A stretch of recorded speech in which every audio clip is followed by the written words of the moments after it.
Waktu itu semua orang mencibir saya, anak bos. Bahkan orang bilang, ada yang ngomong gini, kambing aja dikasih uang segitu pasti bisa numbuhkan tembakau. Yuk bisa bayangkan. Situasi yang nyaman di negara orang, pindah ke Jember dengan gaji yang mungkin di bawah UMK pada saat itu. Saya suruh tahu soal tembakau, saya suruh tahu soal SDM, saya suruh tahu soal umum. Saya suruh keliling 20-25 hektar sehari. Hektar sekeliling. Dan itu akan ditanyakan sama bapak saya, lokasi ini apa yang terjadi dan apa solusinya jikalau ada masalah. Kalau sakit pun, kitanya kalau bilang sebelum mati berangkat kamu. Kalau meriang baru. Itu kan mau tanda-tanda mati itu.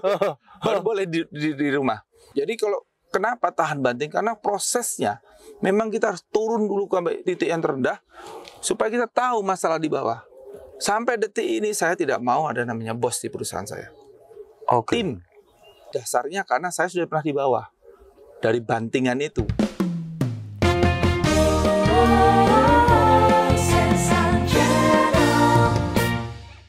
Assalamualaikum warahmatullahi wabarakatuh.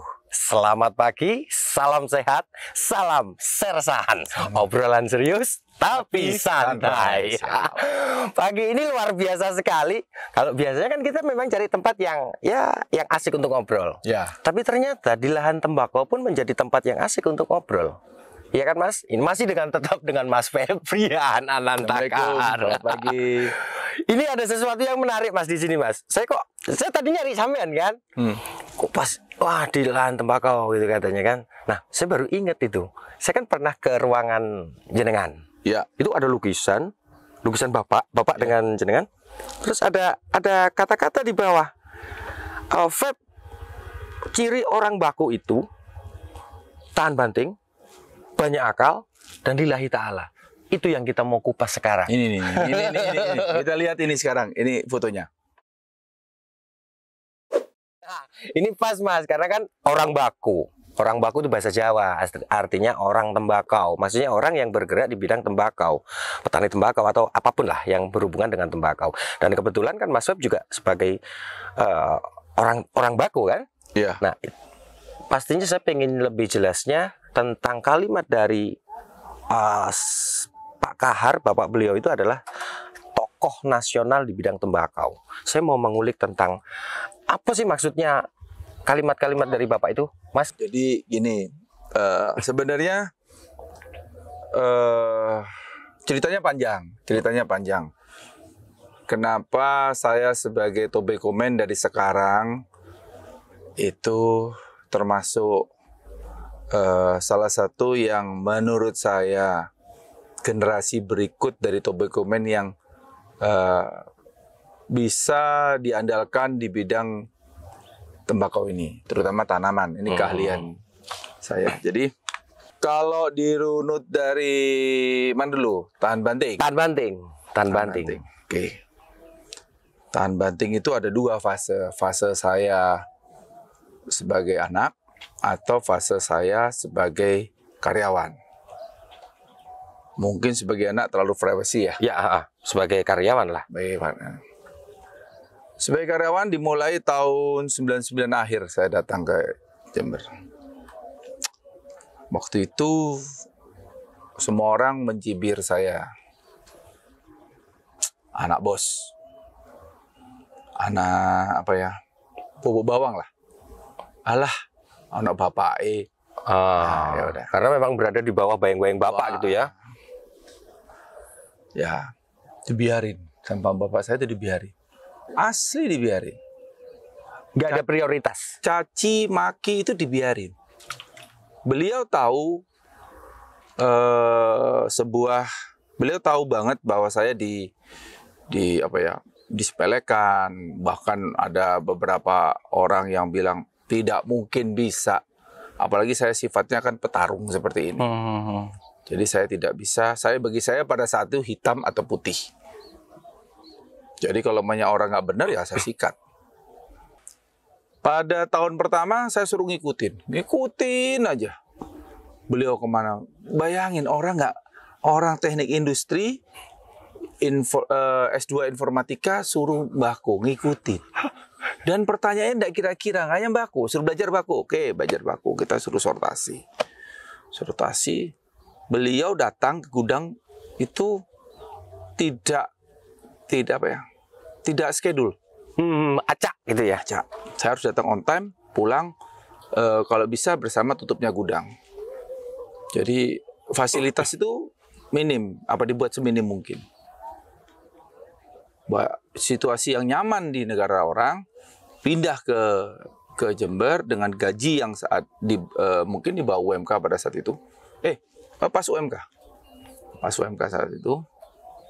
Tapi jauh di bawah pendapatan saya yang dulu. Baru pulang dari Australia. Ya, Mas Feb ini dulu tinggal di Australia itu. Jadi pada saat itu saya disuruh duduk dan tekun. Karena komitmen saya pulang untuk menjaga orang tua saya ikutin. Saya ikutin aja. Maunya beliau saya ikutin. Sortasi 3 bulan, berhasil, saya dapat sertifikat, terus ngikut beliau. Saya suruh belajar. Setelah sortasi saya suruh bikin namanya buku saku gudang pengering. Jadi cuklak petunjuk pelaksanaan gudang pengering itu saya bikin bersama tim. Tapi di sela-sela itu saya harus ngikutin ayah saya. Dan serumah. Pagi bangun lebih dulu, harus lebih dulu. Terus berangkat harus di mobil lebih dulu. Pulang harus paling terlambat. Dan itu Selama Mas Feb jadi karyawannya Bapak sendiri itu ya. Itu nggak ada pengecualian gitu ya? Nggak ada. Sama. Malah lebih buruk lah kadang-kadang. Memang sengaja dibanting berarti. Terakhir saya baru tahu benar-benar dibanting. Jadi saya tidak mengenal sebuah pengecualian. Saya harus mendapatkan ilmu. Nah, itu tahun pertama saya begitu. Saya suruh tahu soal tembakau. Saya suruh tahu soal SDM, saya suruh tahu soal umum. Tahun kedua saya diminta untuk menjaga lahan 6 hektar.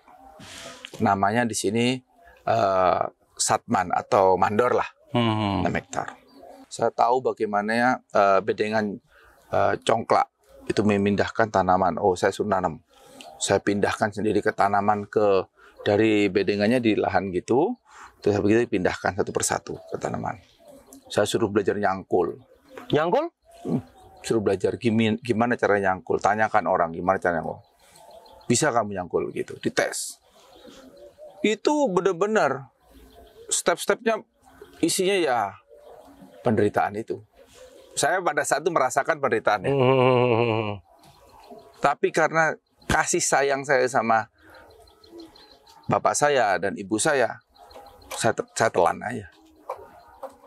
Tidak sering, tidak jarang saya meneteskan air mata. Dan saat itu Mas Feb sama sekali tidak nyangka bahwa ini pelajaran ya, ini ilmu, enggak ya? Ini adalah bukan ini ilmu, tapi ini wajibnya seorang untuk menjadi karyawan di perusahaan ini. Tapi kok lebih nemen ya? Bukan ada gitu kan ya? Ya itu lebih nemen. Terus habis itu saya ke arah itu berhasil. Tanaman itu berhasil. Masuk target. Tapi jangan tanya biayanya. 150-70% daripada anggaran. Semua orang mencibir. Bahkan orang bilang, ada yang ngomong gini, kambing aja dikasih uang segitu pasti bisa numbuhkan tembakau. Yuk bisa bayangkan. Bisa bayangkan. Itu saya dengar. Omongan saya dengar. Saya diam aja. Karena saya percaya pada ayah saya. Ayah saya pernah bilang, udah ikutin aja proses ini. Nah, di situ udah berjalannya waktu, tiba-tiba ada salah satu direktur keuangan meninggal. Saya dititipkan, sudah tengah-tengah saya sudah mulai bisa, saya dititipkan ke seorang angkutan publik.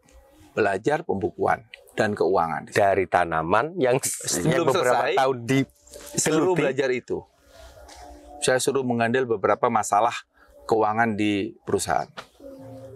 Bayangan, pagi saya harus ke lapangan, sore saya masih tetap nggak ninggal itu ya? Enggak. Jadi beberapa saat saya harus ke Surabaya. PLT berarti ya? Nggak ada. Tugas aslinya di tanaman, tapi itu di PLT kan di Bukan, itu akuntansi. namanya tetap namanya asisten pengurus. Oh. Apapun jobnya itu. Dan harus dikerjakan dua-duanya itu. Dua-duanya. Tanaman iya, keuangan juga iya. Ya. Keuangan itu ada pembukuan. Beda. Keuangan itu oke, kok oke. langsung yang menyangkut, pembukuan itu setelah reportnya. Itu harus bisa. Untungnya saya dalam perjalanan saya di TI juga diajarin. Di terakhir namanya ada finance, saya juga diajarin dan saya menyukai juga. Nah, di tanaman, kalau tanaman itu ada beberapa tahun saya disuruh jadi bapak saya itu punya senior namanya Pak Susilo Tua. Mereka sebutnya Pak Susilo. Beliau benar-benar dididik seperti, dan beliau mendidik saya seperti Pak Susilo Tua. Yaitu apa coba? Ini tanaman luasan ini satu lokasi 4 hektar. Paling saya selesaikan setengah jam. Saya bisa memotret tanaman ini mulai dari seri 1 ada masalah nggak, seri 2 ada masalah, itu sudah terlatih di mata. Tapi pada caranya untuk bisa terlatih, saya suruh keliling 20-25 hektar sehari. Jadi dari jam 7 selesai kira-kira jam 11. 12 keliling. 20 hektar. Dan itu tidak jalan tol. Ini jalan tol ini yang kita lewati. Itu namanya tol. Karena memang jalan yang memang khusus untuk panen. Oke. Tidak. Kita harus keliling. Dan itu akan ditanyakan sama bapak saya. Lokasi ini apa yang terjadi dan apa solusinya jikalau ada masalah. Berarti masuk ke sini nih. Masuk ke jalan kecil-kecil. Keliling-keliling kecil-kecil. 25 hektar. Waktu itu kami 400 hektar. Wih. Itu Benar-benar dibanting. kalau nggak ada cerita. Kalau sakit pun kitanya kalau bilang sebelum mati berangkat kamu. Kalau meriang baru itu kan mau tanda-tanda mati itu baru boleh di rumah. Tapi kalau sebelum mati pusing Jalan. flu jalan, Pernah enggak? diare baru. Ngakali yang 20 hektar itu. Nyoba yang sana saya laporkan ini. Tahu Bapak? Karena beliau random orangnya. Oh. Beliau itu sudah umur 65 kalau nggak salah. Jadi beliau fisiknya nggak sebagus sekarang, tapi beliau itu feeling kan, instingnya seorang tobacco man. Jadi ke tempat bangun tuh udah tahu masalah ini ada di sini. Nggak ada internet, nggak ada loh. Semua pakai laporan semua. Beliau pakai feeling aja datang ke tempat itu. Dan saya sudah dilatih bagaimana mendapatkan feeling itu. Dari tahan banting itu ya. Tahan banting itu. Jadi tahan banting Memunculkan itu feeling ya. menyembuhkan feeling, membuat kita tegar, membuat kita tenang kalau ada masalah, membuat kita bisa mengorganisir waktu dengan baik. Gitu bisa, karena kita tahu 20 hektar itu saya harus bagaimana, power saya di mana. Saya nggak bisa kenceng-kenceng jalan, karena saya harus laporan setiap sore. Kalau ditanya nggak bisa bilang tidak. Oh, nadanya tinggi. Bapak itu nggak marah sama saya. Nada tinggi udah marah buat saya. Saya sudah ketakutan kalau beliau nadanya tinggi. Itu. Jadi mencetak tobacco man, dan itu mungkin zaman sekarang dengan adanya YouTube dan healing agak susah ya. Tapi pasti ada orang seperti saya, nanti pasti ada, karena saya harus melanjutkan generasi berikutnya. Nah, itu. Jadi kalau kenapa tahan banting? Karena prosesnya memang kita harus turun dulu sampai titik yang terendah supaya kita tahu masalah di bawah. Sampai detik ini saya tidak mau ada namanya bos di perusahaan saya. Oke. Tim. Iya. Oh, siap. Bos itu bagi saya memang terima gaji besar. Direktur itu memang terima gaji, tapi tanggung jawab saya harus lebih besar lagi.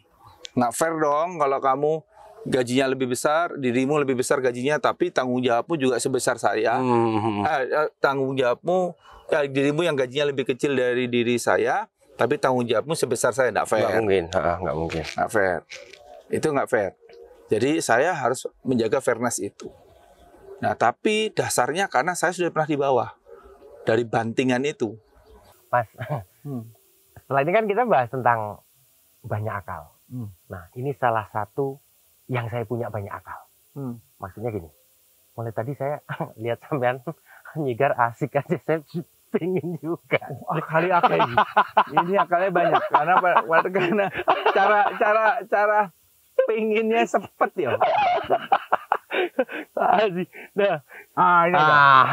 ini kita nyoba sama-sama di produk khas kebanggaan Kabupaten Jember, Bin Sigar. Saya yang Don Juan. Dot.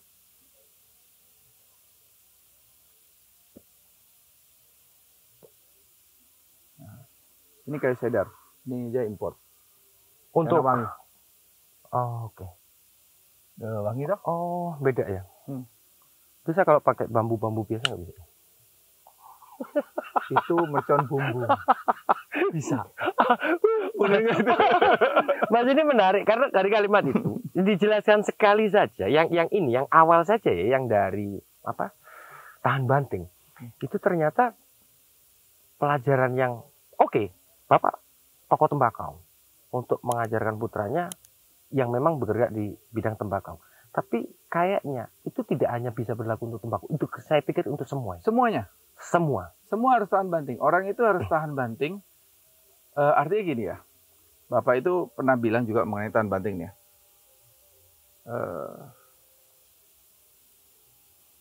Kamu kalau caranya untuk tahan banting gimana?